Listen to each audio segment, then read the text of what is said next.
Hello, boils and ghouls. We have some more creepy tales from Candle Cove from you. 3 spooky and ghoulish Candle Cove tales in order to creep you to your bones. The selection of tales we have tonight are Candle Cove, Day of the Dead, my experience with Candle Cove, also known as Skintaker Island.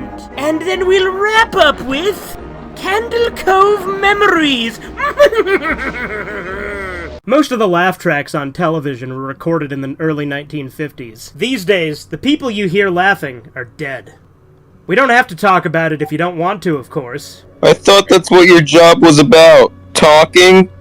Actually, Mrs. Chelsea, I would say that my job is about trust. I can't expect people who don't trust me to talk about sensitive things with me. So this session is entirely in your hands. I'll talk about it. Therapy was my idea, after all. They said that since there was just the one incident, it wasn't really necessary, but I thought it was a good idea.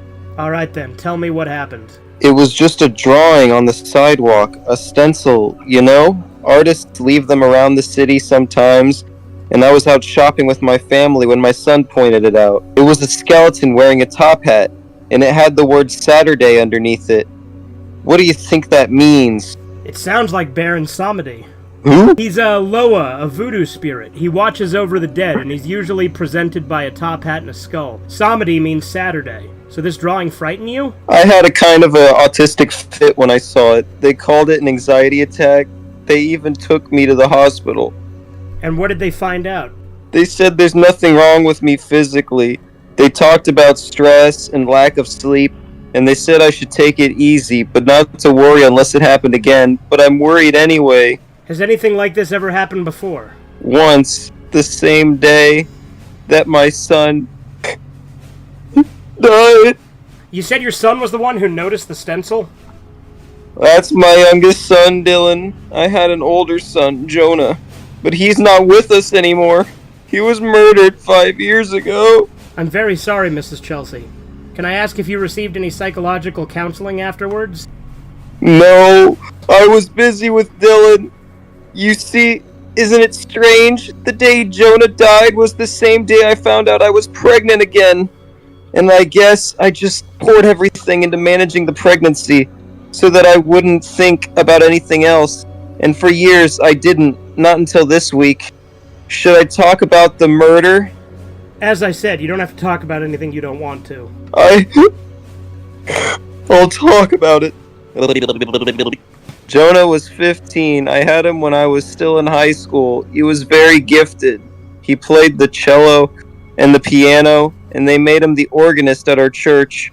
That was what got him into trouble. The minister was friends with my husband, Jonah's stepfather, and he loved to hear Jonah play, so we put him at the organ. Everyone loved him. It wasn't just that Jonah was talented. He was, I guess you could say, he had a performer's charisma. I'm sorry, it's hard to talk about. It's alright, Mrs. Chelsea. Should we change the subject? No, I've already said this much. Something people liked about Jonah, he would always play the hymns, but he'd play some of his own music too. Before and after the service, he composed his own material. It was very strange sounding, but everyone liked it. Well, almost everyone. One day a man came to us after church and told him to stop. He told him to stop playing? Told him to stop playing his own music. He was very upset. He looked like he hadn't had much sleep. He might have been drunk. He told us that song Jonah played that day was wrong somehow. That it was driving him crazy. He was screaming at us in the parking lot, telling us that we didn't realize what we were doing, that he'd spent his whole life trying to get away from that music. It didn't make any sense. Tell me about the song. It was very odd now that you mention it. It was bouncy. It made me think of the circus. For some reason, it made sense if you knew Jonah, though. He was always playing it for laughs. I heard him practicing it in his room. It made me feel unsettled the first time I heard it. And what about this man? Well, that day in the parking lot, he just ran off after scaring the daylights out of us. But the next week he came back with a gun. Mrs. Chelsea, It was the Day of the Dead, November 1st. I remember that. Someone had left something on the organ for Jonah as a joke. You know those Day of the Dead decorations? The little statuettes of skeletons doing everyday things? Skeleton housewives cooking, or a skeleton barber with scissors and a razor, or... A therapist? Huh? I have one that's a skeleton therapist with a skeleton patient on his couch. A client gave it to me. It's actually quite funny. Oh, well, this one was a skeleton playing the piano. Jonah thought it was hilarious. He showed it to everyone. Nobody would admit to leaving it. Then he started playing. Everyone was enjoying it. He was coming to the end of the song, and then that man from the week before stood up, and then... Where is that man now, Mrs. Chelsea? In a mental hospital. I visited him a few times. He cries a lot and tells me he's sorry, but he says, "You must understand why. You of all people must understand why I did it." I don't know why he says that, but the thing I remember about that day now, that I never remembered before, is that little Day of the Dead statue. The skeleton was wearing a top hat, you see. Ah, so the stencil drawing reminded you of it. No, that wasn't it. I mean, I suppose it did, but, Doctor, I've never told anyone this before, but the day that Jonah was murdered, everyone assumed I was hysterical because of what happened. And I was, but it started before that. It started when I saw that little statuette on the church organ. Something about that figure, the skeleton, and the hat, it terrified me.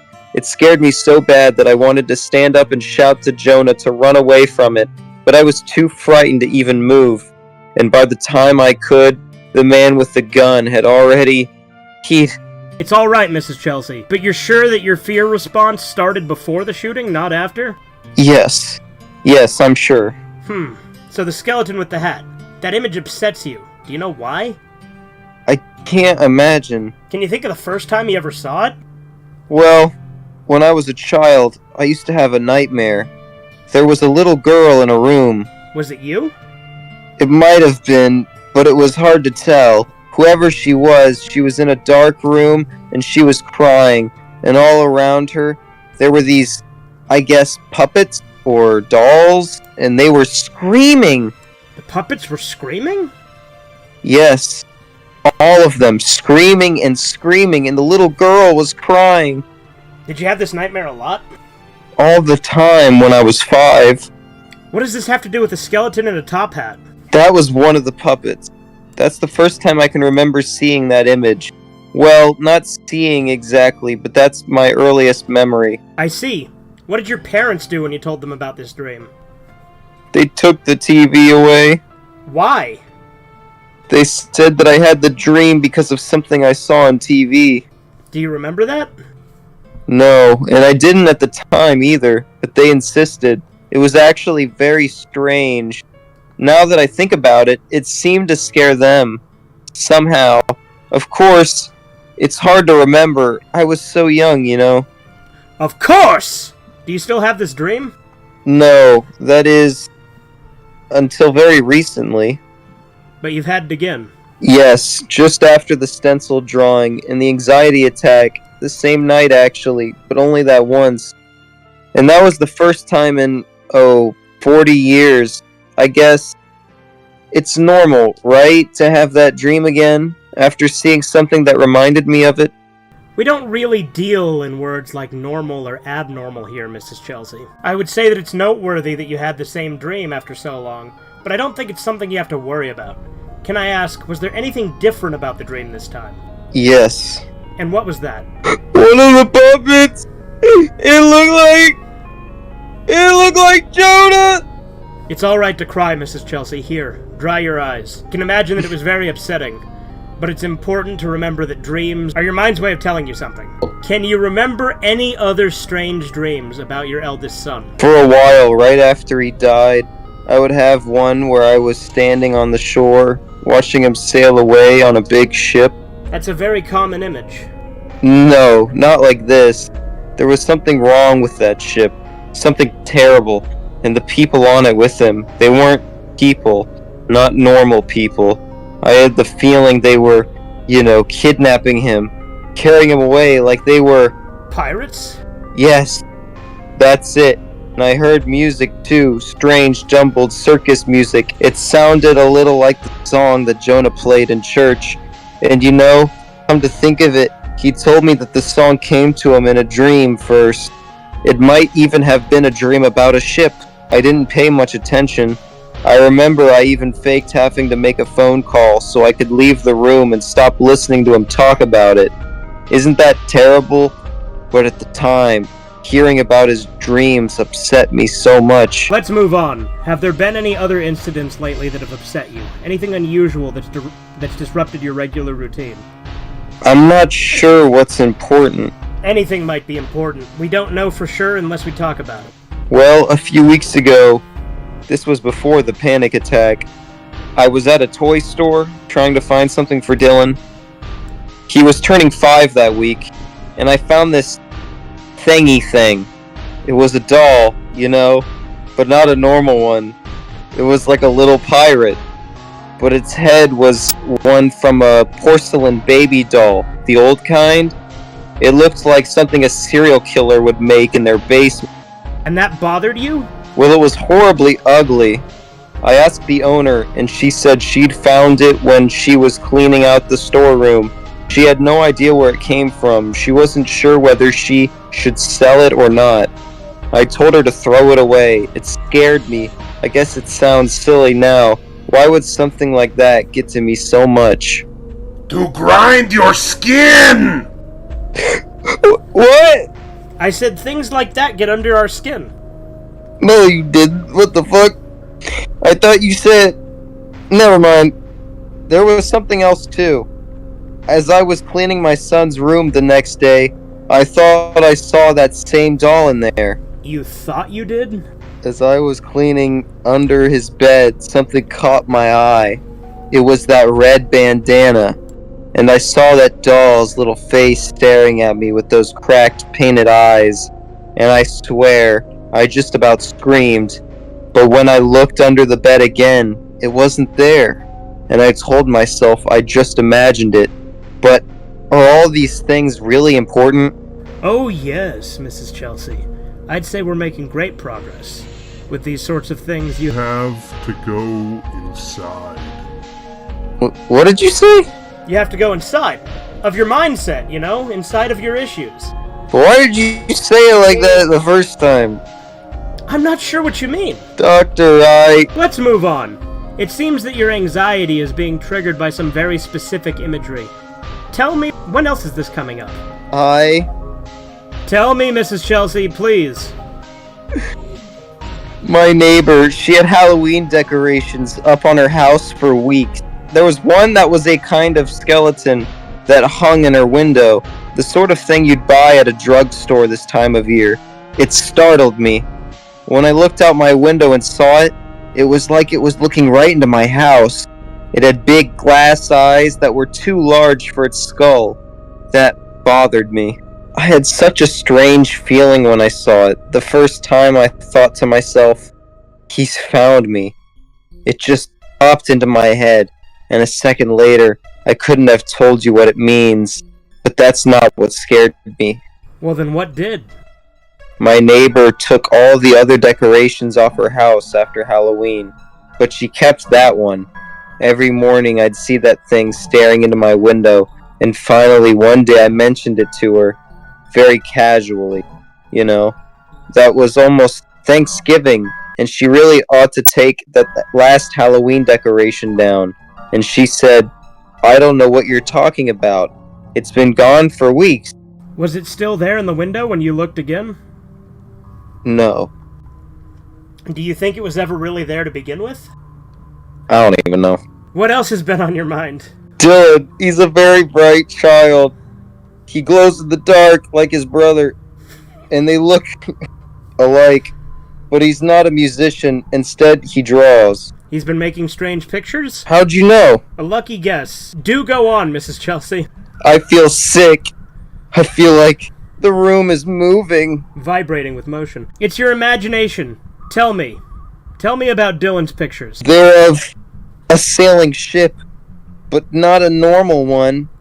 It has a figurehead at the front of it that's too big, and it talks. The figurehead talks? Yes, How do you know that? It's just a picture. I just know, and he's been drawing it for weeks and weeks, over and over, and sometimes he draws other things too. Strange things, terrible things. But things you recognize. Yeah. Where have you seen these things before, Mrs. Chelsea?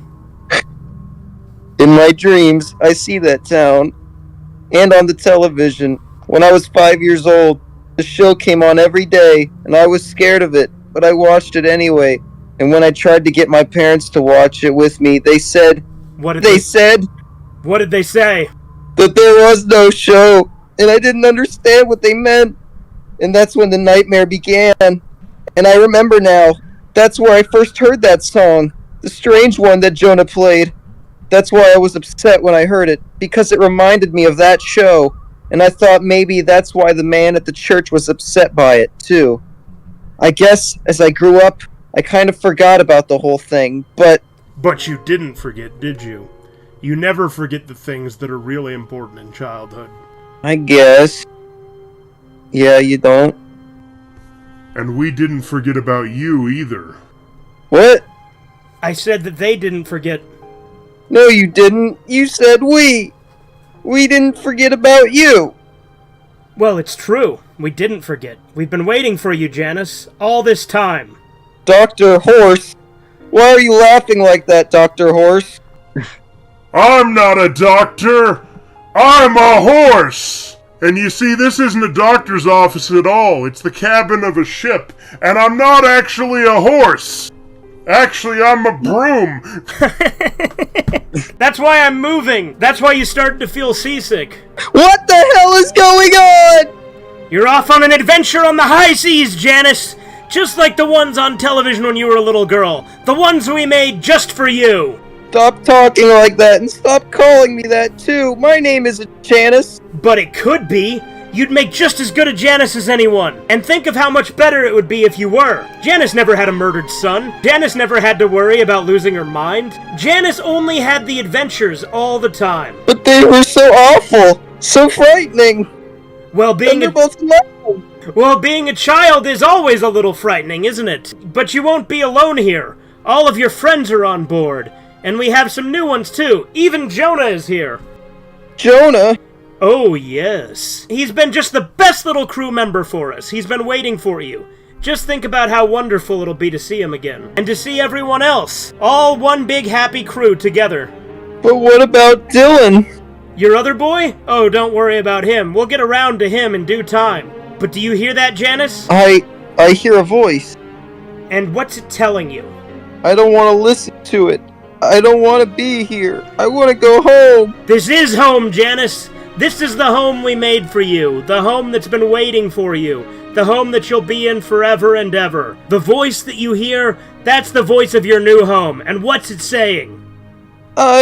What's it saying, Janice? It's saying that... Come on. I have to go inside. This is a nightmare! As a fan of things horror, I got myself hooked into the famous creepypasta Candle Cove. An imitation puppet theater style show with a deep and dark secret. It was said that people saw the infamous episode, the Screaming episode, one where every puppet was going crazy and the main girl was crying. What I'm about to tell you is, let me go ahead and tell you, boy. What I've experienced myself, because if my imagination is correct, there's more to the episode than just screaming and crying. Been hearing a lot about this show after watching the Channel Zero premiere. You saw that on Netflix. Candle Cove. I think it was about time for me to try it out myself. Well, I'll tell you all about it. I pulled out one of my wooden chairs, some patio, sit down 3 feet from the TV on the porch. Normal, comfortable sitting spot. Slowly cranked my old TV to the only channel I've known had static. Channel 30. After a bit of cleaning the screen of static, I looked deeply and intently at the TV, ready to experience Candle Cove myself. Just after the last bit of static, it faded to the famous title card, Candle Cove, with scrolled in colored text. Suddenly, a barrage of screaming was heard as all the puppets were going crazy as hell. This took me by surprise. By this point, people would just end it here since the rest of the episode was screaming and hollering.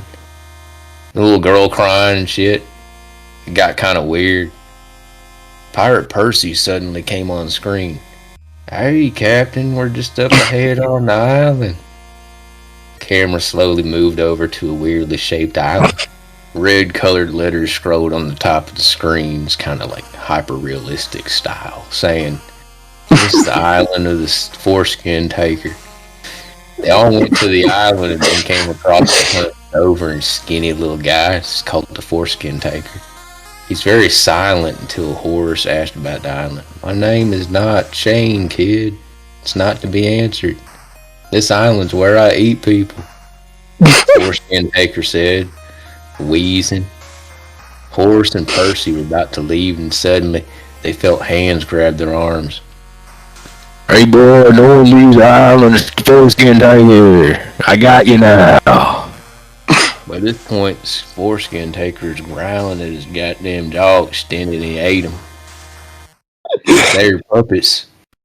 It wasn't bloody or gory or nothing. It was just, Horace's hat was burped out. Foreskin taker said in a grim voice, he said, "No one shall know the secret of the foreskin taker island. Thank you, dear kids, for watching the show. Gotta go now. Island's still mine." He walked back into the skull-shaped cave and the episode faded back to static. I was horrified. I said, "God dang, man.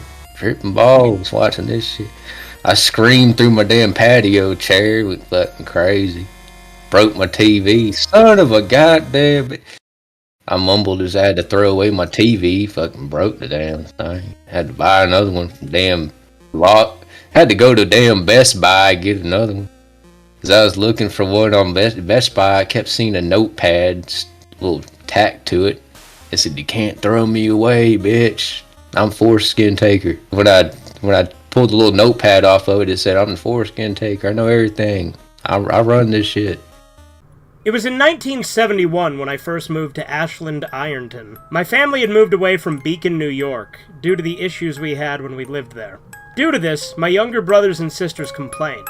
But my mother and father would always tell me that it was for their own good. After we moved, I was placed in an elementary school, where I met a boy named Bradley. He was always that shy kid who sat quietly near the back of the classroom.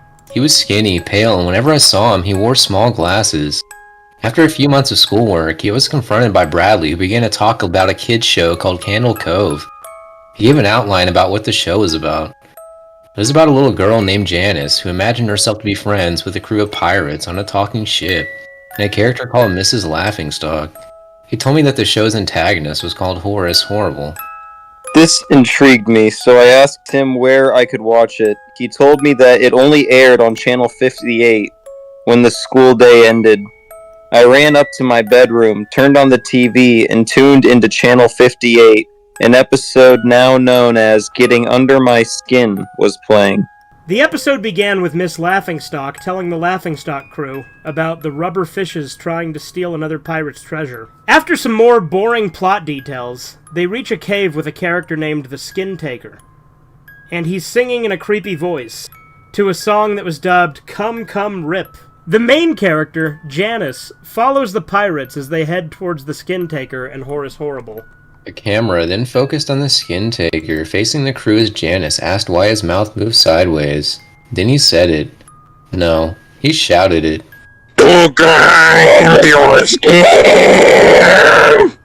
He shouted as Janice screamed in fear. I don't remember much about the episode after that, but I know that the image of the Skintaker facing the camera will forever stay in my head. I skipped Season 1 after that, and watched the episodes 7, 9, and 12. While I don't remember much about this episode, I do remember that the Skintaker grabbed a sword, pushed the camera, and killed and skinned a character with blonde hair called Milo. I recall episode 9 detailed how Percy got frightened easily while some strange scratching sounds played at key events in the episode. Apparently, the alleged script has been lost, so I can't give you too much info about the episode. Everybody knows about episode 12, aka the screaming episode. If you don't, it's all the characters screaming into the camera while Janice is crying for the entire duration of the show. I've had nightmares about the show since then. Ah! Whenever somebody brings up the show, awful memories come flooding back.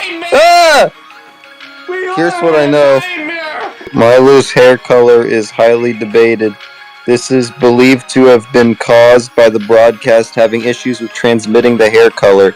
Interestingly, many children saw his color as their own. Candle Cove was supposedly inspired by an obscure short story written in 1767 called The Knickerbocker's Tale.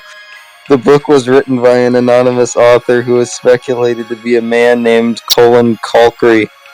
Before the book could be finished, Colin disappeared and the book got published. The show has possible connections to real pirates. A few years before the show was released, an old ship was found off the coast of a private island. By request of the owners of the island, Mr. and Mrs. Epstein, newspapers never specified which island. There was an inscription with most of the letters faded in, which caused people to suggest that the inscription read, "Laughingstock." After the show was taken off the air, Bradley went missing after he complained about a nightmare. We live in a nightmare! Nobody had seen him since. Somebody keeps sending me puppets from the show. Whoever's doing this, fucking stop! It's not funny! And the only thing the puppets do is creep me out! I'm hearing a knocking at my door. It's a package. Why has it arrived during the evening? I see a bunch of tapes. I've just picked one out of the box and it was labeled CC, episode 15. All I see is static.